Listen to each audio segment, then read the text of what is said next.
महाराष्ट्र सरकारने राज्यातील धान उत्पादक शेतकऱ्यांसाठी बोनसचा शासन निर्णय दिनांक 25 मार्च रोजी जारी केला आहे. मात्र हा बोनस शेतकऱ्यांच्या खात्यावर कधी जमा होणार याबाबत अजूनही अनिश्चितता कायम आहे. त्यामुळे शेतकऱ्यांची चिंता वाढली आहे.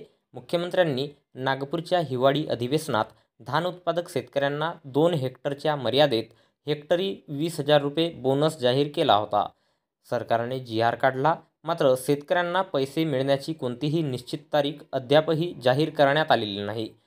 बोनस जाहीर करूनही सरकारने अद्याप पैसे वितरित केलेले नाहीत.